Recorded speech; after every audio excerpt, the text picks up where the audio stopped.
Alors, je sais pas si vous êtes dans le même état que moi, mais moi, je viens de terminer et bien de regarder le The Event et j'ai clairement envie de gueuler. Alors, je vais éviter pour sauver vos oreilles. Malgré tout, on va analyser l'ETH maintenant, ensemble, tout de suite, à l'heure tardive de 3 heures du matin, comme hier. Prenez l'habitude de peut-être voir en fait les apparitions d'analyse ETH plutôt vers la fin de soirée, même voire début de nuit ou voire même complètement dans la nuit.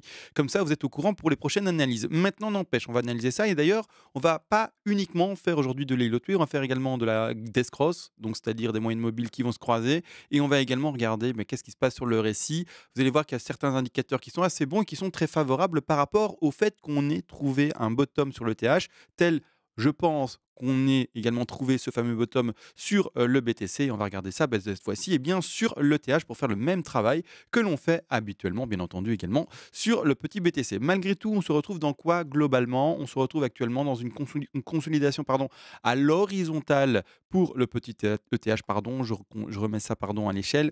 On voit le pump ici depuis le bottom. Normalement, hein, après, si c'est pas le bottom, bah, let's go, on va plus bas et que sais-je jusqu'à combien on peut aller. Mais ici, on va extrapoler, on va dire que le bottom a été connu aux alentours des 870-880 dollars pour l'ETH.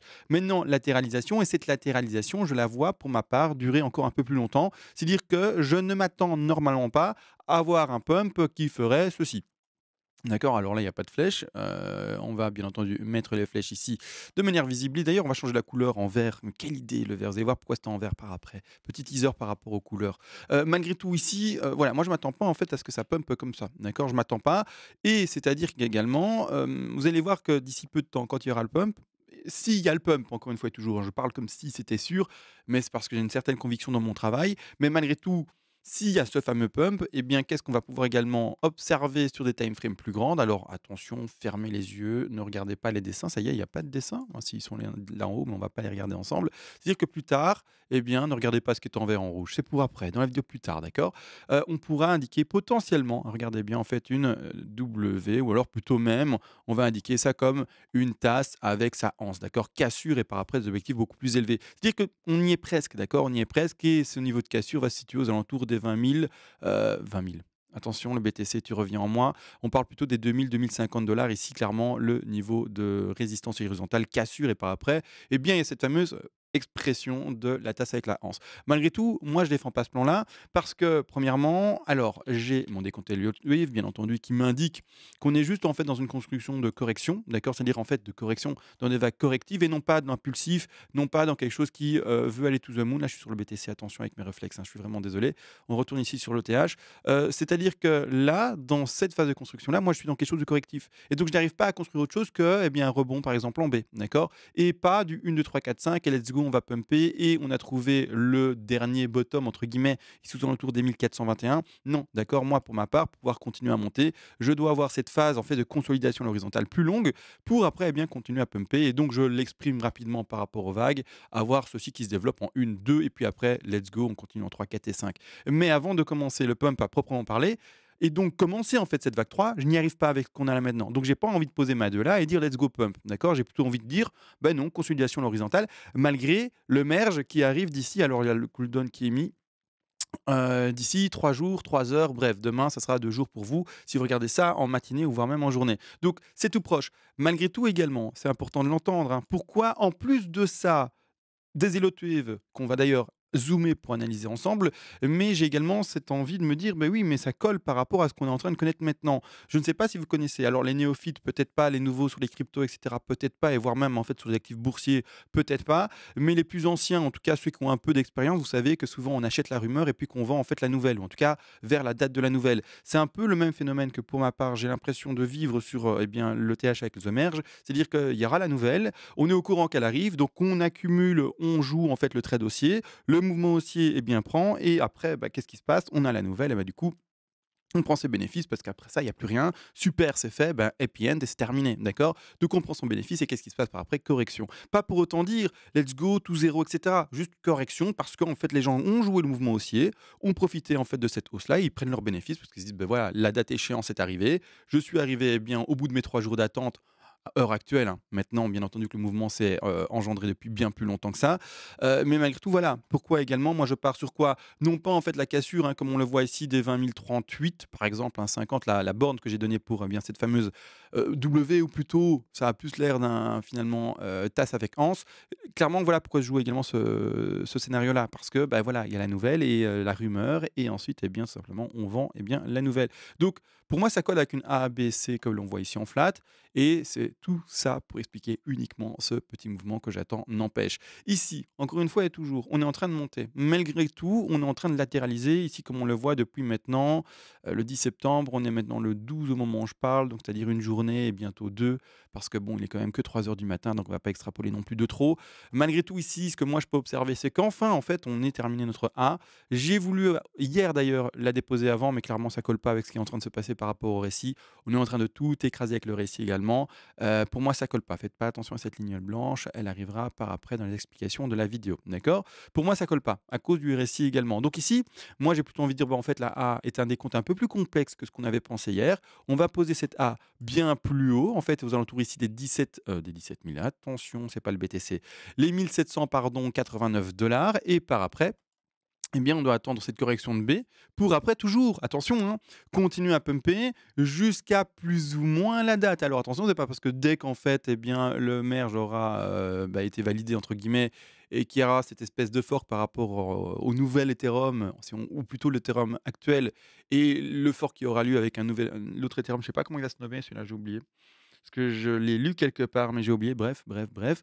C'est-à-dire que clairement, en fait, c'est pas au moment même que forcément, en fait, boum, ça craque vers le bas, d'accord? Ça peut se faire quelques heures avant, ça peut même se faire un jour avant, mais voilà, d'accord? Je m'attends n'empêche, durant ces 2 jours, 3 jours à venir, eh bien, un pump. C'est-à-dire que là, maintenant, qu'est-ce qu'on a fait? Si on doit lire ça, premièrement, on doit exprimer une B. Une B a comme objectif, pardon, basique et minimum, normalement théorique, eh bien, les 38,2 de retracement. Donc moi, je vais prendre mon Fibonacci, je vais le placer. Vous allez voir qu'on ne les a pas encore touchés, en fait, d'accord, les 38,2. C'est-à-dire qu'on n'est même pas, en fait, à 23,6. C'est quelque chose d'assez faible, d'accord. Maintenant, peut-être qu'on va me dire dans les commentaires et peut-être qu'également, moi, je vais trouver cette raison au fait que le TH ne soit pas allé plus bas, c'est qu'en fait, comme il y a une grosse nouvelle, et cetera, comme en fait, il y a un élan très haussier en ce moment et que les boules ont vraiment pris la main par rapport, eh bien, à l'ETH et pas seulement, le BTC également, hein, moi je trouve que les boules sont assez forts là-dessus.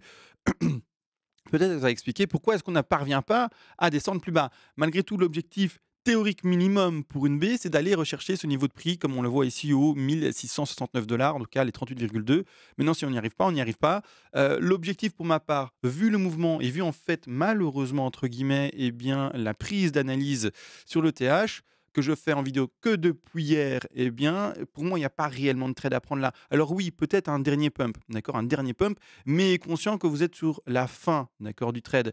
Le trade parfait aurait été, bien entendu, de le prendre plus tôt dans le temps, c'est-à-dire, eh bien, sur par exemple la fin de la A, B, C ici, sur un mouvement plus grand, ou alors également encore plus grand, c'est-à-dire vraiment sur des trades qui vont chercher vers les bottoms, ou en tout cas vers les premiers niveaux de support, et également cassure de résistance importante, etc., etc., etc., par rapport à un décompte également Elliott, qui pourrait nous indiquer un bull run, ou pas un bull run, mais en tout cas une reprise haussière. Là maintenant, bon, bah, je prends les vidéos depuis hier, on est déjà au moment où je parle à 1751 et on est pour ma part vers la fin. Donc en fait, vous voyez, on est en train d'approcher quoi? Eh bien des targets rouges. Et les targets rouges, c'est quoi? Eh bien c'est tout simplement le signal de vente et non pas d'ouverture de trade haussier. On va ouvrir quand du coup un trade haussier? Ou en tout cas, plus majeur et plus intéressant que ce qu'on a actuellement à la proposition qui est tout simplement les 1000, combien on est à combien j'ai dit?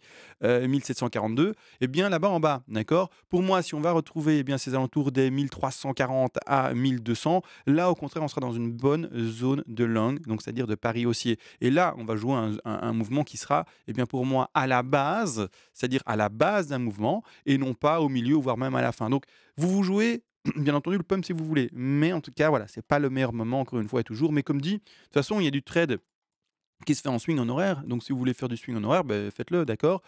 C'est-à-dire qu'actuellement également, qu'est-ce qu'on peut lire pour le moment sur le graphique? Eh bien, ce serait une WXY encore. Je parle beaucoup de WXY ces derniers moments, mais quand vous allez zoomer là-dessus en quart d'heure, vous allez voir qu'en fait, je vais pas mettre en quart d'heure parce que c'est trop de travail, je suis désolé. Mais ceux qui s'y connaissent un peu et qui veulent voir les détails, aller en quart d'heure, vous allez voir qu'en fait, qu'il y a que de la subdivision en 3. Donc là, pour le moment, moi, ce que j'indique à l'écran, c'est tout simplement, là bien ici, voilà, eh bien, c'est tout simplement ceci, d'accord? Alors une WXY que je la prenne. W, d'accord, X et puis après Y pour le moment, d'accord? Attention, pas finalisé, on va voir comment ça évolue demain, et surtout que l'objectif normalement, c'est d'aller chercher le bas de B qui serait là-bas. Maintenant, comme dit, s'il y a une pression vraiment trop haute et trop forte, bah, on n'ira pas la chercher, on fera quelque chose d'extrêmement court et puis ça sera réglé et puis ça sera fini, d'accord? C'est-à-dire que là, je vais quand même l'exprimer de manière un peu plus visible pour vous, hop, de cette manière-là, W, X, Y. Objectif, on rappelle X, d'accord? Eh bien, ici, a été chercher les 100, donc c'est basique, c'est une X tout à fait normale, entre guillemets. Et ensuite, eh bien, également, pour la Y, on a, vous le savez, 61, 100, 123 et 161,8% Fibonacci. On va regarder ce qu'on a été chercher, quasiment les 161,8 à quelques pixels près, à quelques dollars près. On n'est même pas à quelques dollars. Si, on est à 1 dollar près. Non, allez, 2-3 dollars près, pardon. Donc voilà, clairement, c'est une Y qui pour moi peut valider, surtout en fait l'extraction ici. Maintenant, si jamais cette affaire-là devait continuer à breaker dans la petite time frame horaire dans laquelle on est, donc n'oubliez pas qu'on est majoritairement haussier sur un moyen plus long terme, parce que là on est vraiment sur du très court, hein, on est sur de l'horaire, et bien dans ce cas-là, il faudrait exprimer, à mon avis, une W, X, Y, Z. On va voir comment ça évolue hein, dans les jours à venir. Si, eh bien, tout simplement, notre petit, bon, est-ce que je le valide là? Bon, on va mettre là, hein, potentiellement X et puis après Z, si notre petit ETH veut se montrer bien tout simplement plus fort dans bien, son intensité baissière. Donc ici W, X, Y, Z. C'est un exemple, d'accord, c'est pas très harmonieux je trouve. Clairement, peut-être que la X se fera un peu plus loin, etc. Ne regardez pas les dates, d'accord, attention, je pose les figures sans faire attention aux dates là. Il faut bien que je l'écrive et que je le dessine et en tout cas le pose quelque part à un moment ce point-là. Oh, sinon, ce serait impossible de le travailler. Mais bref, vous avez compris dans l'illustration plus ou moins de ce qu'on peut également attendre. Malgré tout, WXY qui est déjà maintenant très propre et ça ferait juste en fait une intention haussière très puissante de ce fameux ETH pour bien retrouver les objectifs qui sont là-bas en haut. Je rappelle également les objectifs là-bas en haut qui sont eh bien classiques, c'est-à-dire les 90 qui se situeront ici aux alentours des 19 000, des 19 000, attention de nouveau, les 1966 dollars et également l'objectif numéro 2 qui se situe aux alentours ici des 1852 dollars. Ces objectifs-là ont été travaillés hier, bien entendu, pour les disposer au mieux par rapport à l'objectif de W, X et Y également. D'accord? Donc on va vite le reposer comme ça, vous voyez. Tout le travail, bien entendu, W, X et par après Y. On va chercher l'objectif des 123 et l'objectif des 161,8. Mais je privilégie pour ma part un 161,8. Finalement, un double top quasiment qui sera avec un échec et donc on replonge par après. Tout simplement. D'accord? Donc on va regarder ce double top d'ici quelques jours, pardon. J'ose l'espérer, pardon.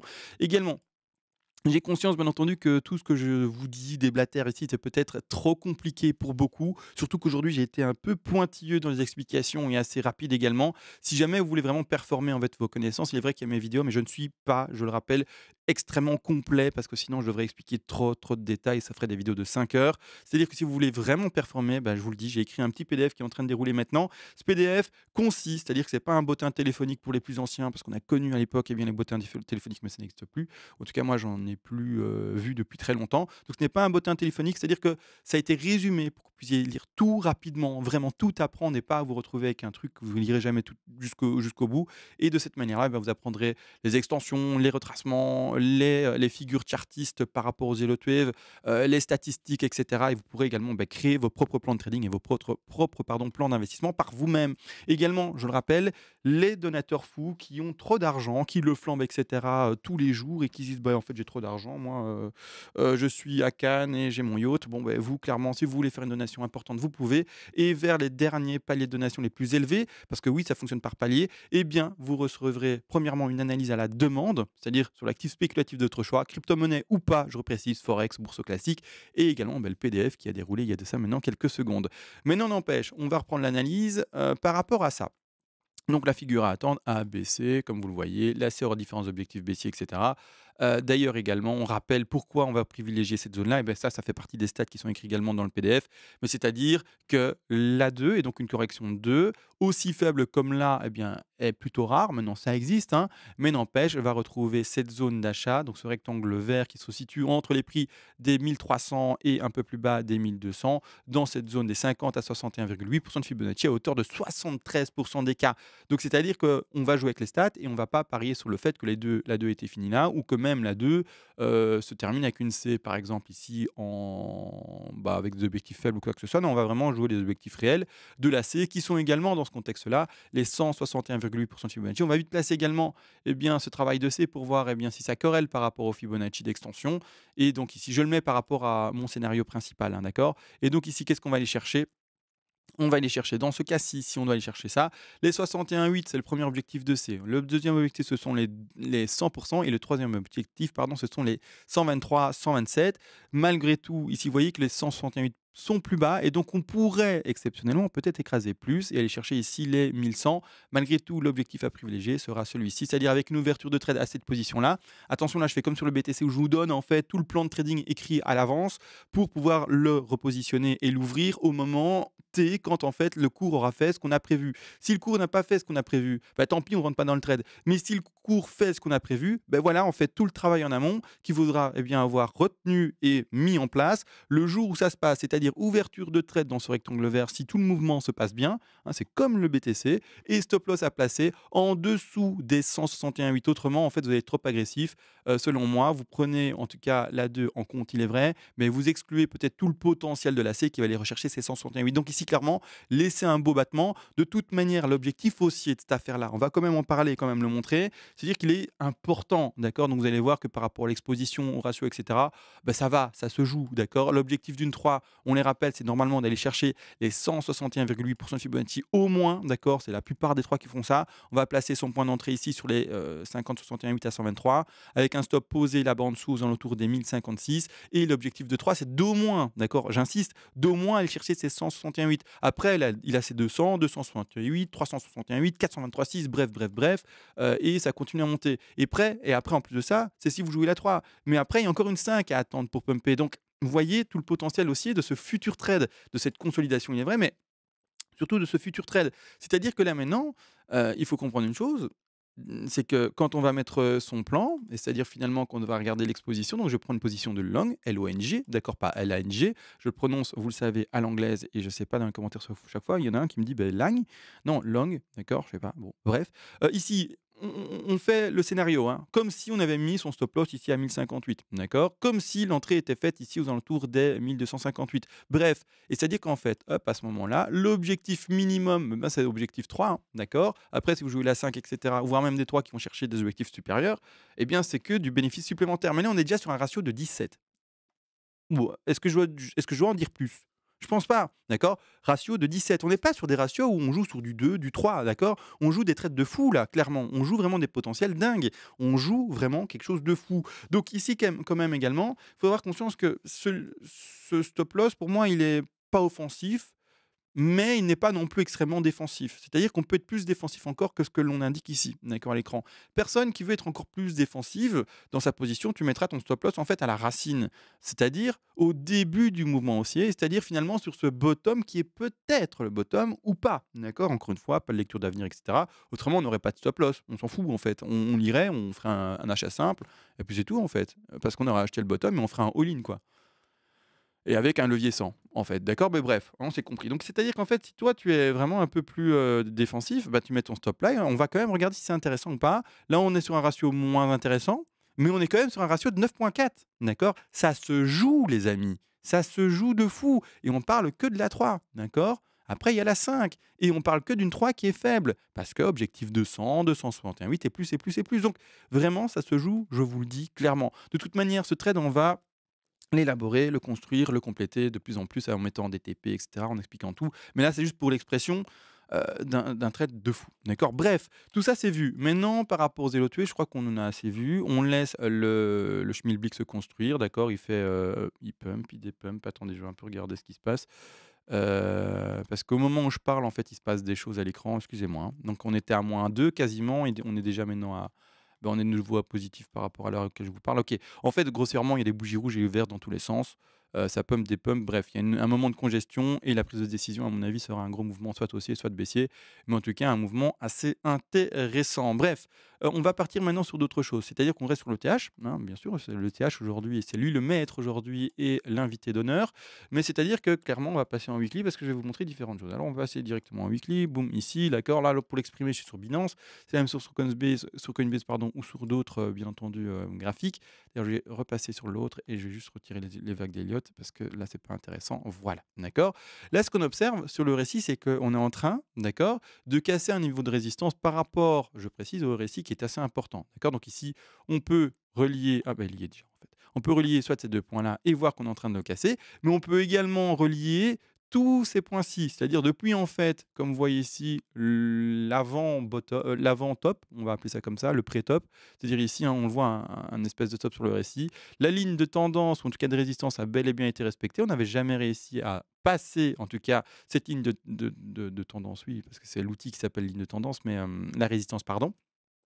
Et actuellement, on est clairement en train de la casser et de valider, d'accord? Donc on est au-dessus, on est en train de casser finalement cette résistance et donc ce phénomène qui écrase le cours et le récit et donc là maintenant clairement, avec cette indication-là, on peut se dire qu'on a de fortes chances d'être sorti du crash, c'est-à-dire du bear market et d'être enfin dans un marché bull.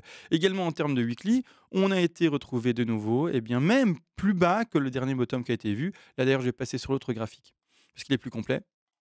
D'accord, même plus bas que le dernier plus bas qu'on avait fait. Donc ici, clairement, également, par rapport à la lecture de récit, je reprécise ici en weekly, on pourrait estimer qu'on est dans des bonnes zones de recharge. On est vraiment très bas, on est dans des zones finalement de survente et c'est pas idiot de commencer à passer à l'achat. Celui qui d'ailleurs n'a toujours pas commencé à passer à l'achat sur le TH ou que ça soit même sur le BTC, je ne sais pas ce que tu attends, d'accord? Alors, je reprécise, un investisseur, là je parle aux investisseurs, la plupart vont me dire mais non mais moi j'ai envie d'attendre parce que je le sens, ça va descendre encore un peu plus bas.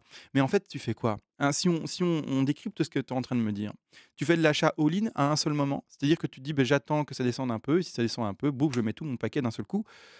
Si c'est ça, tu fais fausse route parce que tu ne sais pas lire l'avenir, parce que moi je ne sais pas lire l'avenir et donc parce que moi également et toi non plus, tu ne sais pas si ça va aller plus bas, si ça a été plus bas ou si c'est le plus bas, d'accord? Donc c'est-à-dire que là, si en fait tu ne rentres pas dans le marché parce que tu as ta petite conviction de ça va plus bas et je vais acheter à all-in quand ça sera plus bas, malheureusement pour toi, je le précise, il se peut que tu loupes le train et donc pour ne pas louper le train parce que tu ne lis pas l'avenir, c'est juste, très simple, tu achètes un peu de TH, un peu de BTC toutes les semaines, un peu tous les mois pendant 6 mois à 1 an et demi, laps de temps qui pour moi me semble assez intéressant. De cette manière-là, tu auras d'office le bottom à un moment donné, d'accord? Que ça aille plus bas ou pas, d'accord? Parce que tu ne lis pas l'avenir. Donc quand je lis parfois des commentaires qui me disent: «Bah, moi j'attends que ça aille plus bas». Oui d'accord, mais qu'est-ce que tu attends en fait? Enfin, en tant qu'investisseur, on n'attend rien en fait. On rentre dans le marché, on a déjà fait une correction sur le TH, 85,4 presque, d'accord? Donc on est un peu au-dessus. C'est vraiment ouf comme correction, c'est vraiment énorme. Donc il y a un moment où il faut se dire: «Mais quoi?» Enfin je veux dire, vous voyez? Retire le log pour travailler ça. Mais voilà, on est presque 85,4 quoi. Donc il y a un moment où tu rentres quand dans le marché? Tu veux quoi? 90? Tu veux 100 de correction par rapport au crash précédent? Enfin, qu'est-ce que tu veux? Qu'est-ce que tu attends? Voilà, il faut un moment et bien réfléchir par rapport à ses attentes réelles. Maintenant que ça s'était dit, un petit coup de gueule parce que parfois je me dis: «Mais les gens ils font quoi? Enfin, qu'est-ce qu'ils attendent en fait? Qu'est-ce que vous faites les amis?» On va parler ici tout simplement, eh bien, des golden cross et des death cross. Alors le TH, nouvel actif entre guillemets, c'est-à-dire qu'il est arrivé vers 2015, donc c'est-à-dire que, bah, il y a très, très peu finalement également, d'historique et donc de mouvement de prix. Le BTC, c'est déjà plus simple parce que vous le savez, il est là. Bon, le Genesis Block, c'est en 2009, il me semble, mais bon, le graphique est exprimable depuis 2010 seulement. Enfin seulement, mais ça fait déjà 12-13 ans qu'on peut lire le graphique, d'accord? Ici, bah, ça fait quand même, pas mal d'années, voire même 5 à 6 ans de moins, d'accord? Donc, il y a un moment où on manquera de données.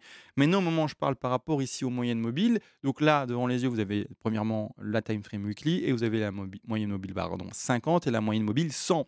Ce qu'on peut observer précédemment et donc en fait le seul exemple, d'accord? Mais on doit, quand on fait de l'analyse, s'appuyer finalement sur les seuls exemples qu'on a eus, d'accord? Plus il y en a et au mieux c'est parce que du coup on peut les référencer et dire est-ce que eh bien cet indicateur-là s'est exprimé souvent correctement ou au contraire est-ce qu'il s'est souvent trompé? Quel est le ratio? Est-ce que c'est un indicateur en lequel je peux avoir confiance? Nous, on est au début du truc, d'accord? Je sais pas si vous vous rendez compte, mais on est early adopter, en fait. On est au tout début des cryptos. Vous vous rendez compte de ce qui se passe, en fait? On est parmi les premiers à avoir investi. Donc ceux qui m'écoutez maintenant, sentez-vous privilégiés par rapport à cette opportunité. Si bien entendu c'est pas un scam, c'est-à-dire si c'est pas un «retour à zéro» entre guillemets, d'accord? Si c'est pas finalement une fausse idée qu'on a eu tous et un beau rêve qui va jamais se concrétiser. Maintenant moi, hein, vous savez, je suis convaincu par les cryptos et c'est pour ça que je suis autant dedans et autant exposé également aux cryptos, bien entendu. Bon, qu'est-ce qu'on peut observer par rapport à cet indicateur-ci? C'est-à-dire finalement des moyennes mobiles qui vont se croiser, indiquer des death cross et des golden cross. Attention avec le mot death cross. Death cross, ça fait penser à bah, ça y est, c'est la mort, c'est fini, c'est une indication bear, malgré tout, on peut l'observer que dans des grandes time frames, la plupart du temps, bien entendu, eh bien, on peut observer, je disais, que les death cross indiquent pour certains marchés, attention, eh bien, la fin du crash et le début du bull run. Donc, finalement, death cross, c'est une mauvaise dénomination pour ce premier croisement. On pourrait l'appeler, bah,